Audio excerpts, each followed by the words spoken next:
Salam saudara yang dikasihi oleh Yahweh, kita bersyukur di minggu keempat ini masih diberikan oleh Bapa Surgawi kita kuat dan sehat. Kita mau dengarkan firman Yahweh, namun sebelumnya kita berdoa terlebih dahulu. Bapa dalam surga yang kami sembah dalam nama Yesus HaMasiah, hati kami penuh rasa syukur kepadamu atas anugerah-Mu, pertolongan-Mu kami ada sampai saat ini. Kami mau dengarkan firman-Mu, urapi kami dengan Roh Kudus-Mu agar kami semakin dikuatkan, diteguhkan lewat firman-Mu. Kami sambut firman-Mu, dalam nama Yesus HaMasiah kami berdoa, haleluya, amin. Pada kesempatan ini sebagian firman yang terambil dari Matius pasal yang keempat ayat 1-11 yang berbunyi demikian. Kemudian Yesua dipimpin oleh Roh ke tengah padang gurun untuk dicobai oleh si iblis, dan setelah berpuasa 40 hari dan 40 malam, sesudah itu dia merasa lapar. Dan setelah datang kepadanya dia yang mencobai berkata, "Jika engkau adalah putra Elohim, katakanlah supaya batu-batu ini menjadi roti." Namun seraya menanggapi dia berkata, "Telah tertulis, bukan oleh roti saja manusia akan hidup, melainkan oleh setiap firman yang keluar dari melalui mulut Yahweh."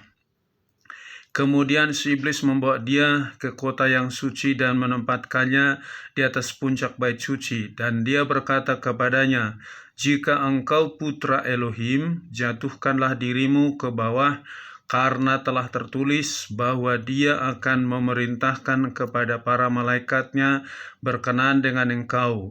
Dan mereka akan menatang engkau di atas tangannya, agar jangan engkau membenturkan kakimu pada batu." Yesua berkata kepadanya, "Lagi telah tertulis, jangan kamu mencobai Yahweh Elohimmu." Sekali lagi si iblis membawa dia ke sebuah gunung yang sangat tinggi dan menunjukkan kepadanya semua kerajaan dunia dan kemuliaannya. Dan dia berkata kepadanya, "Aku akan memberikan semua ini kepadamu jika engkau bersembah sujud kepadaku." Kemudian Yesua berkata kepadanya, "Enyahlah hai Satan, sebab telah tertulis, engkau harus menyembah Yahweh Elohimmu, dan kepadanya sajalah engkau harus beribadah." Lalu si iblis meninggalkan dia, dan tampaklah para malaikat datang menghampiri dan melayani dia. Saudara yang dikasihi oleh Yahweh, di dunia ini begitu banyak macam ciptaan Yahweh dari hari pertama sampai hari yang ke-6, dan ciptaan terakhir adalah manusia, dan manusia diciptakan segambar dan secitra dengan Yahweh, artinya memiliki sifat yang sama seperti Yahweh, dan diberikan otoritas kepada manusia untuk berkuasa atas semua ciptaan Yahweh itu. Tetapi manusia tidak bisa mengikuti kehendak Yahweh akibat daripada manusia diperbudak oleh si iblis, dipengaruhi oleh si iblis.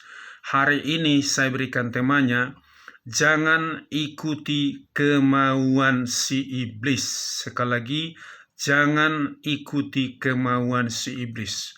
Apa sih kemauan si iblis?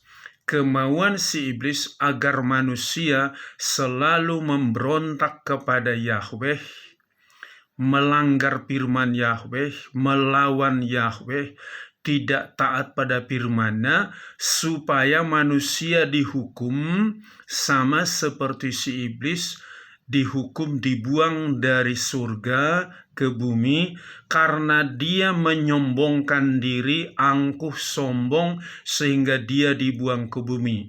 Maka target dia adalah manusia. Karena manusia tadi adalah diciptakan segambar dan secitra dengan Yahweh.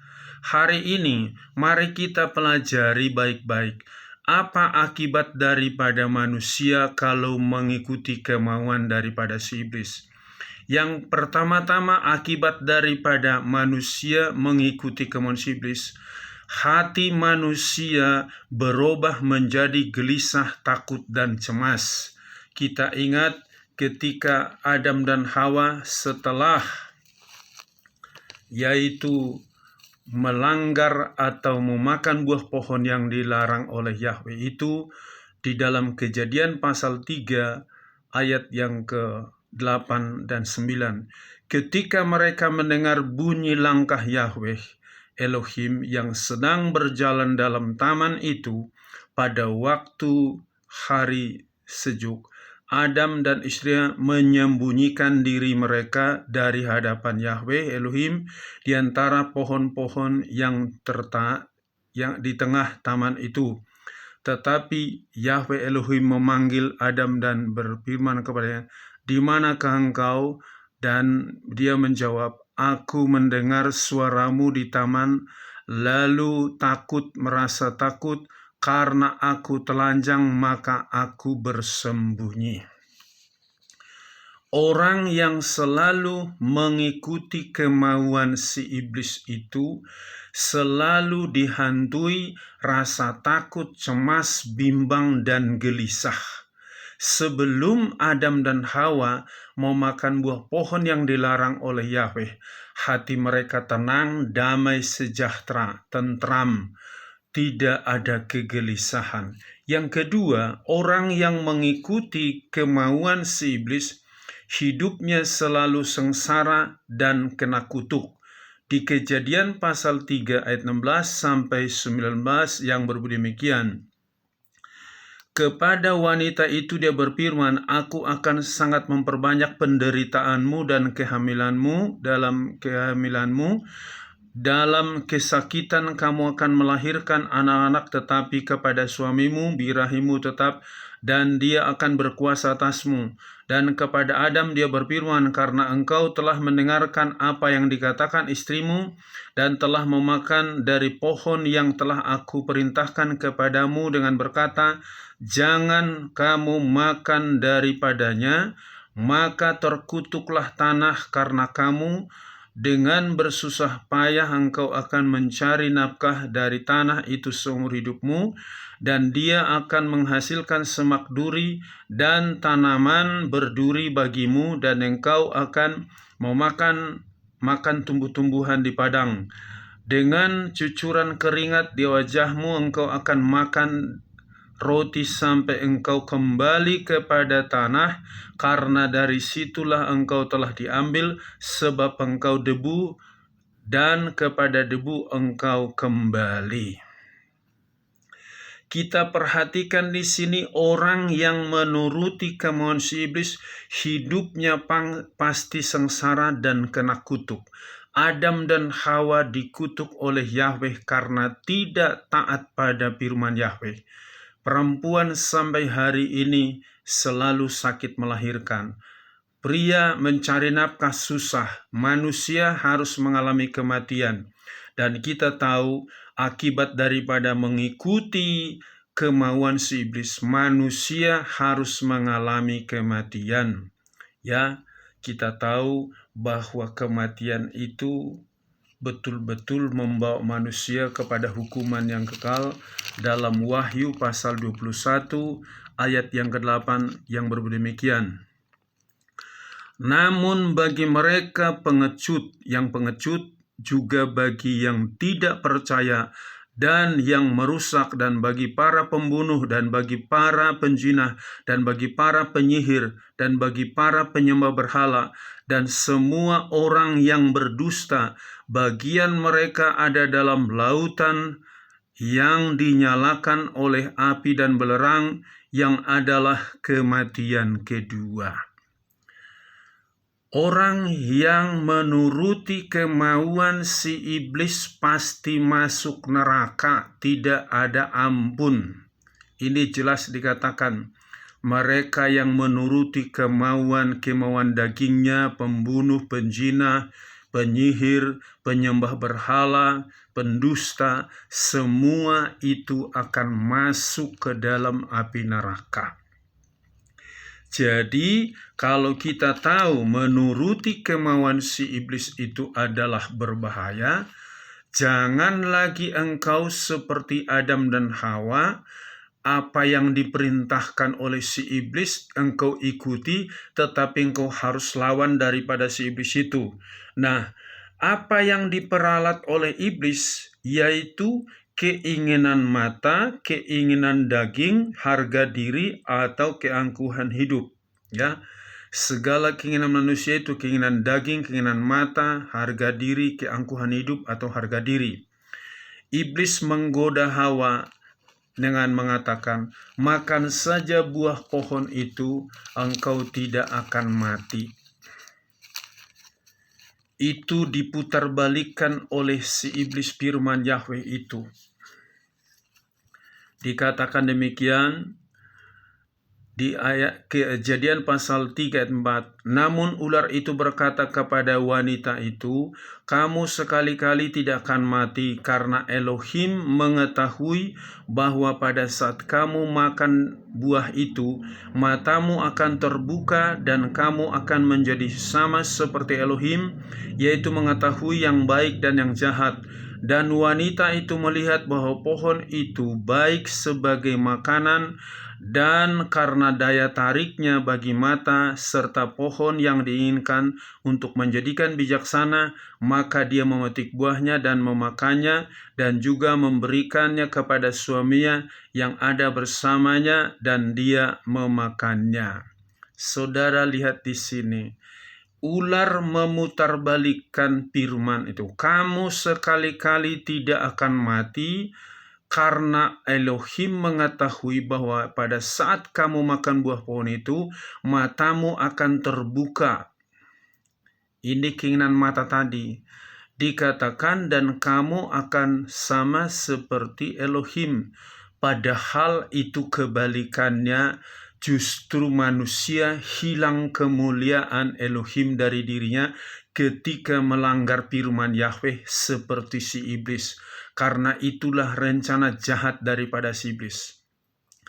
Maka di akhir zaman ini, tolong segala keinginan matamu, sering menonton handphone, membuka handphone, YouTube, dan segala macam. Engkau lebih suka menonton, melihat hal-hal yang najis, yang kotor, hal-hal yang buruk. Engkau bukan melihat hal-hal yang positif.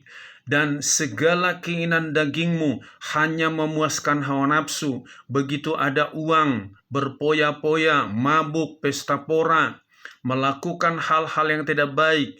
Engkau merasa dirimu, aku orang hebat. Engkau meninggikan dirimu, padahal engkau hanya ciptaan, bukan pencipta.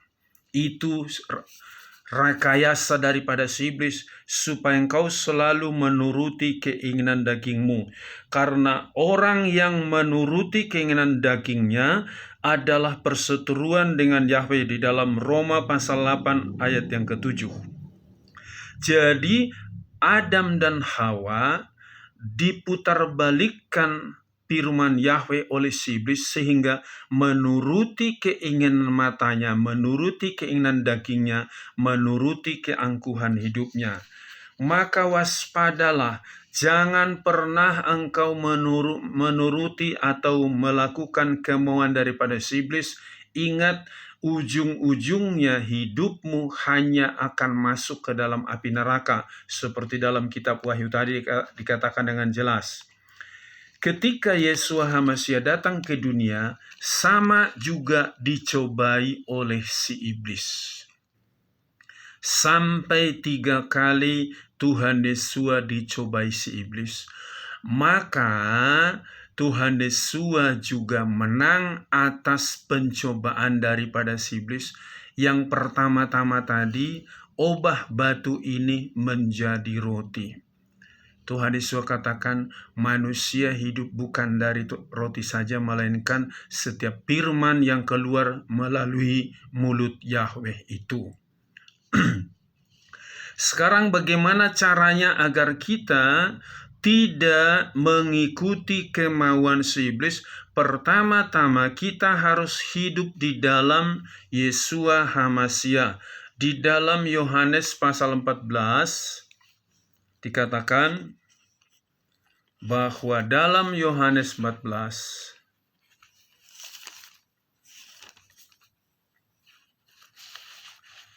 ayat yang ke-12 sampai dengan ayat yang ke-14 yang demikian. Sesungguh-sungguhnya aku berkata kepadamu, siapa yang percaya kepadaku, maka dia akan melakukan pekerjaan-pekerjaan yang kulakukan, bahkan dia akan melakukan yang lebih besar daripada itu, karena aku pergi kepada Bapa-Ku. Dan apa saja yang kamu minta dalam namaku, aku akan melakukan itu supaya Bapa dapat dimuliakan di dalam Putra. Jika kamu meminta sesuatu dalam namaku, aku akan melakukannya. Kita perhatikan di sini supaya kita bisa menang dan tidak mengikuti kemauan daripada si iblis, kita harus hidup di dalam Yesus Masiah. Ditegaskan tadi, jika sesungguh-sungguhnya aku berkata kepadamu, siapa yang percaya kepadaku, maka dia juga akan melakukan pekerjaan-pekerjaan yang kulakukan, bahkan dia akan melakukan yang lebih besar daripada itu, karena aku pergi kepada Bapa. Kalau Tuhan Yesus tadi dicobai oleh si iblis sampai 3 kali dan dia menang, maka kalau Yeshua HaMasiah ada di dalam hati kita, dalam hidup kita, kita pun pasti menang melawan segala tipu daya daripada si iblis itu. Maka jangan hanya engkau hanya percaya kepada Yeshua HaMasiah, engkau harus hidup di dalam Yeshua, dan Yeshua hidup di dalam engkau, maka otoritas Dia itu yang sudah mengalahkan 3 kali pencobaan si iblis. Pencobaan yang kedua dibawa, yaitu kebubungan bait suci, jatuhkan dirimu, maka ada malaikat menopang kau, Yeshua HaMasiah, jangan engkau mencoba Yahweh Elohimmu.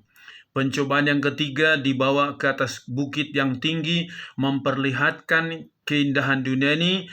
Si iblis berkata, sembahlah aku berikan semua itu kepadamu. Tapi Yesus HaMasiah, enya engkau setan, yang harus disembah adalah Yahweh Elohim, dan kepadanya sajalah engkau harus beribadah. Ini penting sekali. Di akhir zaman ini, banyak orang bukan menyembah Yahweh, tapi menyembah pekerjaan, menyembah studinya, menyembah karirnya, menyembah pangkatnya, jabatannya, menyembah manusia, tokoh-tokoh agama.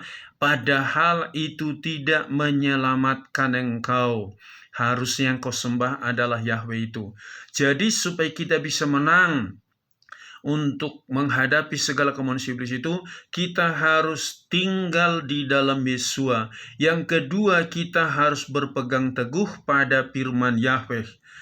Di Matius 4 ayat yang keempat tadi dikatakan, saya baca ulang lagi.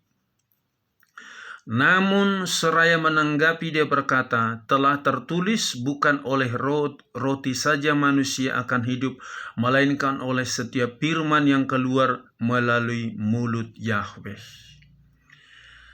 Iblis memperalat firman Yahweh, memutarbalikkan firman Yahweh untuk menggoda si Adam dan Hawa.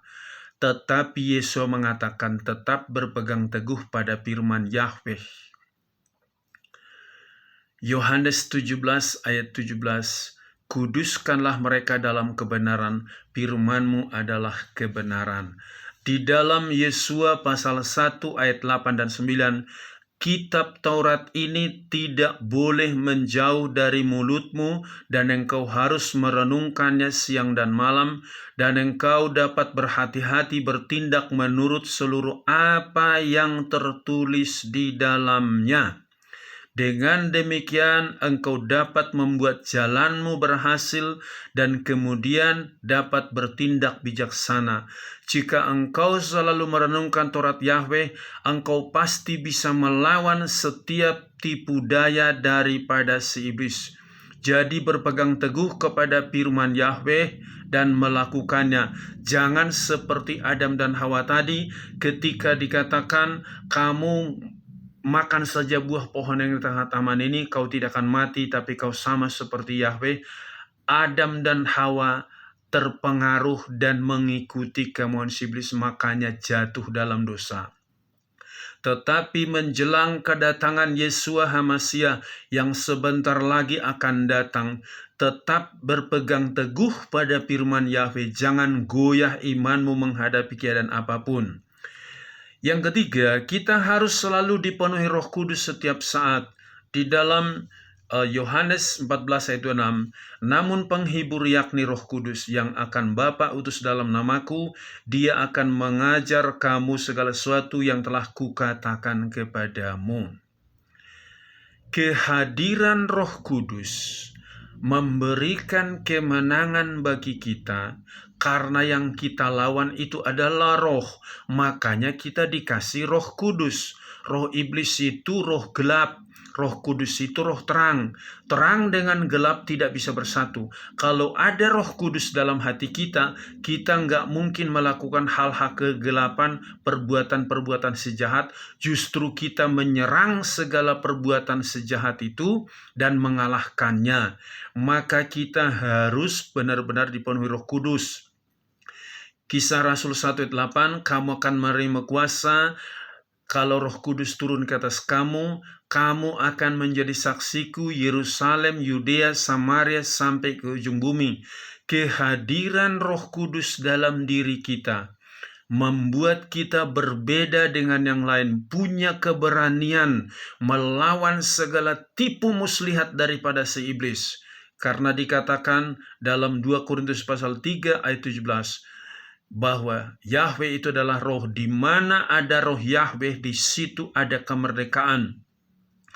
Orang yang dipenuhi Roh Kudus nggak akan takut masa depan, nggak takut hari esok, makan minum, karena punya Bapa yang sangat baik, selalu menyediakan makan minum dan pakaiannya, dan selalu menjamin keselamatan bagi anak-anaknya. Maka kehadiran Roh Kudus itu memerdekakan kita dari segala tipu muslihat daripada si iblis itu. Makanya ketika Tuhan Yesus naik ke surga, aku akan minta kepada Bapa supaya dia mengutus Roh Kudus kepadamu, dan Roh Kudus itu akan menghibur kamu, mengajari kamu, melakukan segala sesuatu yang telah kukatakan kepadamu. Roh Kudus itu memampukan kita untuk melakukan firman Yahweh. Yang berikutnya, kita harus selalu menyembah Yahweh dan menolak segala tipu daya daripada si iblis. Di dalam Matius pasal 4 ayat yang ke 10 dikatakan, kemudian Yesus berkata kepadanya, enyahlah hai Satan, sebab telah tertulis, engkau harus menyembah Yahweh Elohimmu, dan kepadanya sajalah engkau harus beribadah. Sekarang banyak orang menyembah ilmunya, menyembah hartanya, menyembah roh nenek moyangnya, menyembah tokoh-tokoh agama, padahal tokoh-tokoh agama tidak menyelamatkan engkau, menyembah doktrin gerejanya, padahal doktrin gereja tidak menyelamatkan engkau. Harusnya yang harus kita sembah adalah Yahweh Elohim, pencipta alam semesta ini, yaitu Yeshua HaMasyiah. Di dalam Yakobus 4 ayat 7, tunduklah pada Yahweh dan lawanlah si iblis, maka dia akan pergi daripadamu. Jadi kita harus selalu menyembah Yahweh setiap saat dan menolak segala bujukan si iblis. Ketika engkau berkata, aku khawatir, itu bujukan si iblis. Besok kau makan apa? Nanti kau mati. Padahal kita tahu kalau kita hidup dalam Yeshua HaMasyiah, hidup itu HaMasyiah, mati itu untung. Orang yang sudah hidup dalam Yeshua HaMasyiah tidak takut mati. Apapun badai sekarang ini, perang di mana-mana, banjir di mana-mana, gempa bumi di mana-mana, kalau sudah waktunya kita dipanggil oleh Bapa kita, gak usah takut, sebab ada jaminan untuk kita masuk surga. Kalaupun ada badai, kita pasti diselamatkan. Sebagaimana Sadrak, Mesak, Abednego, karena menyembah Yahweh dengan taat, tidak kompromi dengan penyembahan berhala, maka mereka lepas dari api yang menyala-nyala. Sekalipun mereka dibakar hidup-hidup, tidak terbakar karena Yahweh menolong mereka. Jadi mari kita mulai belajar untuk selalu menyembah Yahweh dan setiap saat dan menolak segala bujukan si iblis. Yang berikutnya, kita harus menggunakan otoritas daripada Yahweh dan melawan si iblis. Dalam Lukas pasal yang ke-10 ayat 19 sampai dengan 20 yang berbunyi demikian. Lihatlah, aku memberikan kepadamu otoritas untuk menjejakkan kakimu di atas ular dan kalajengking dan atas segala kuasa musuh, dan bahkan tidak ada sesuatu pun yang dapat melukai kamu. Akan tetapi dalam hal ini jangan bersukacita karena roh-roh itu tunduk kepadamu, tetapi bersukacitalah karena namamu tertulis di surga. Ini yang membuat kita tenang. Kita sudah ada jaminan masuk surga, bahkan kita diberikan otoritas untuk mengalahkan segala tipu muslihat daripada si iblis. Maka gunakan otoritas itu. Kapanpun bisikan si iblis itu dalam pikiranmu, dalam hatimu, kapanpun, dimanapun, lawan dia. Jangan tunduk kepada si iblis. Di dalam Markus pasal yang ke-16 ayat 17-18 yang berbunyi demikian. Dan bagi mereka yang percaya, tanda-tanda ini akan menyertai mereka, akan mengusir setan-setan dalam namaku. Dengar baik-baik, mereka akan mengusir setan-setan dalam namaku. Ya, ini perlu kita pegang baik-baik. Kita dikasih otoritas untuk mengusir setan dalam nama Yesus Hamasiah. Mereka akan berbicara dengan bahasa-bahasa yang baru. Mereka akan memegang ular, dan jika mereka meminum sesuatu yang mematikan, hal itu sekali-kali tidak akan mencelakai mereka. Mereka akan menumpangkan tangan atas orang-orang sakit, dan orang-orang itu akan memperoleh kesembuhan. Lihat, luar biasa saudaraku, kuasa dan otoritas yang Yahweh berikan kepada kita. Maka engkau lawan si iblis itu. Jangan tunduk pada kemauan si iblis. Jangan ikuti kemauannya, karena ingat, Adam dan Hawa mengikuti kemauan iblis, hukuman yang terjadi. Kita harus selalu melakukan kehendak Bapa di surga. Di dalam Matius pasal 6 ayat 10, jadilah kehendakmu di bumi seperti di surga. Di dalam doa Bapa kami kita diajarkan supaya kehendak Bapa yang jadi di dalam hidup kita. Di akhir zaman ini kita lihat banyak manusia menuruti kehendaknya sendiri, kehendak si iblis, kehendak orang lain, mengorbankan dirinya demi menuruti kemauan orang lain, mengorbankan hidupnya demi untuk menyenangkan hati para dewa-dewa yang dianggap hebat padahal tidak bisa menyelamatkan. Maka kita ingat doa daripada Tuhan Yesus saat dia berada di Taman Getsemane sampai 3 kali berdoa. Matius 26 ayat 39, 42, 44. Bapa, kalau boleh lalukan cawan sengsara ini, tetapi bukan kehendakku yang jadi, kehendak Bapa yang jadi. Sampai 3 kali itu doa diulang dan bunyinya sama.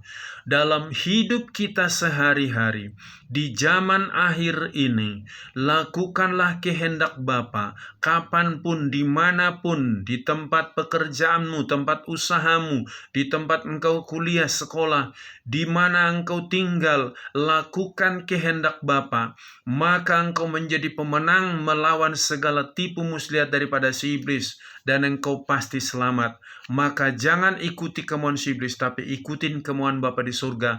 Engkau pasti dijamin masuk surga. Amin. Sampai di sini firman Yahweh, kita berdoa. Bapa, kami sangat bersyukur betapa baiknya Engkau Bapa memelihara hidup kami. Sekalipun Adam dan Hawa gagal melakukan firman-Mu, namun Bapa kami Yesus HaMasiah sudah mengalahkan si iblis, bahkan sudah mengalahkan maut, dan Engkau bangkit dari kematian naik ke surga, menyediakan tempat yang indah bagi kami. Tolong anak-anak-Mu, bapak-bapak, ibu-ibu, pemuda, remaja, anak-anak, kakek nenek, supaya tetap setia mengikuti Engkau dan tidak mau mengikuti kemauan si iblis dan melawan segala tipu muslihat daripada si iblis, karena Engkau sudah memberikan kami otoritas di dalam Yesus HaMasiah untuk menginjak ular dan kalajengking, untuk melawan roh-roh jahat dan mendoakan orang sakit menjadi sembuh. Kami percaya otoritas-Mu itu ada di dalam diri kami. Terpuji-pujilah nama-Mu Bapa. Berkati setiap anak-anak-Mu mendengarkan firman ini, mereka berkemenangan melawan segala tipu muslihat daripada si iblis.